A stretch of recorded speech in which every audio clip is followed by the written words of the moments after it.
Classes ತಗೊಳ್ತಾರೆ. ಎರಡನೇದೇನೆಂದ್ರೆ ಇಲ್ಲಿ ಸ್ವಲ್ಪ ಮಟ್ಟಿಗೆ ಇಂಟೆನ್ಸಿವ್ ಟ್ರೈನಿಂಗ್ ಕೊಡುವ ಪ್ರಯತ್ನನೂ ಆಗತ್ತೆ. ಈ ಶಿಕ್ಷಣದ ಲಾಭವನ್ನ ಪಡಿಬೇಕು ಅಂತ ನಾನು ತಿಳ್ಕೊಳ್ತೀನಿ. ಸಿನಿಮಾ ತಯಾರಿಸೋದಿದೆಯಲ್ಲ, ಸಿನಿಮಾ ಅಂದ್ರೆ ಮೂವಿಂಗ್ ಇಮೇಜಸ್, ಇದರ ತಯಾರಿಕೆ ಅದರಲ್ಲಿ ಬಹಳ ತಂತ್ರಜ್ಞಾನ ಇರುತ್ತೆ, ಹೊಸ ಹೊಸ ಟೆಕ್ನಾಲಜಿ ಮತ್ತೆ ಹೊಸ ಹೊಸ ವಿಧಾನಗಳಿರುತ್ತೆ. ಚಲನಚಿತ್ರವನ್ನ ತಯಾರಿಸುವ ರೀತಿ ಬದಲಾಗ್ತಾ ಇರುತ್ತೆ.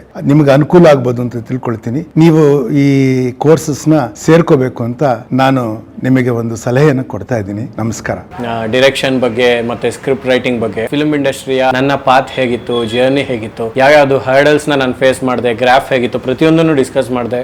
ಫಿಲ್ಮ್ ಮೇಕರ್ಸ್ ಯಾರ್ಯಾರು ಅಪ್ಕಮಿಂಗ್ ಫಿಲ್ಮ್ ಮೇಕರ್ಸ್ ಇದ್ದಾರೆ, ಅವರ ಆಸ್ಪಿರೇಷನ್ಸ್, ಅವರ ಟ್ಯಾಲೆಂಟ್ ಮತ್ತೆ ಅವರ ಲೈಕ್ ಮೈಂಡೆಡ್ ಸಿನಿಮಾ ಅವೇರ್ನೆಸ್ ನೆಲ್ಲ ನೋಡಿ ನನಗೆ ಸಖತ್ ಖುಷಿ ಆಯ್ತು. ಅಂಡ್ ಈ ತರದ ವೇದಿಕೆ ಬೇಕು, ಸಾಕಷ್ಟು ಜನ ಯಂಗ್ ಫಿಲ್ಮ್ ಮೇಕರ್ಸ್ ನಾವೆಲ್ಲ ಒಟ್ಟಿಗೆ ಸೇರಿ ಏನೋ ಒಂದು ಚಿತ್ರರಂಗದಲ್ಲಿ ಹೊಸ ಪ್ರಯೋಗಗಳನ್ನ ಮಾಡೋದಕ್ಕೆ, ಹೊಸ ಹೊಸ ಕಥೆಗಳನ್ನ ತೆರೆಯ ಮೇಲೆ ತರೋದಕ್ಕೆ ಈ ತರದ ವೇದಿಕೆಯನ್ನ ಕಲ್ಪಿಸಿಕೊಟ್ಟಂತಹ ಗುರುದೇಶ್ ಪಾಂಡೆ ಸರ್ಗೆ ಹಾಗೂ ಜಿ ಅಕಾಡೆಮಿಯ ಎಲ್ಲಾ ಸದಸ್ಯರಿಗೂ ತುಂಬ ಹೃದಯದ ಧನ್ಯವಾದ.